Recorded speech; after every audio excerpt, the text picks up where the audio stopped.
Okay. This video to you translate the microsocial. Have here it's microsocial. Right button and open directory of microsocial.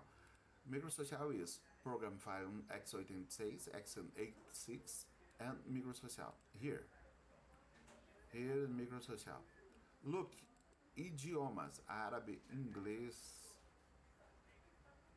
the full English, but here inside of microsocial, open microsocial,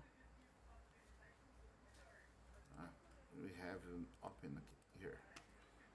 The microsocial key, tela de licença, okay, and change here, English, and apply. Do you change to English and apply, okay?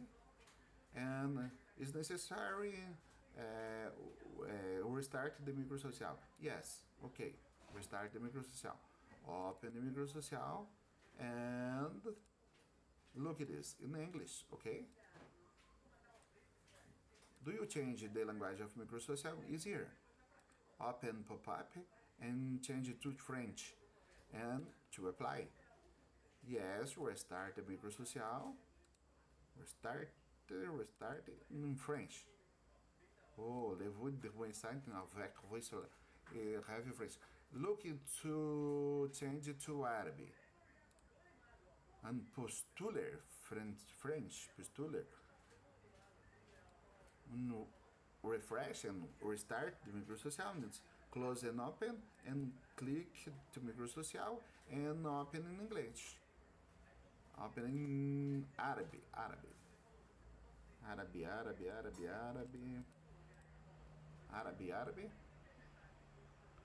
Look, heavy words if you not translate now, but in other time I'm translating all the microsocial, but we have the microsocial.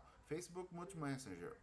Look, the license, it's okay and open. Okay, my advice is to use it in English. Install in Portuguese and change to English here. Okay, Spanish, English, and change to English. Yes, and restart. All microsocial in English. Okay. Thanks.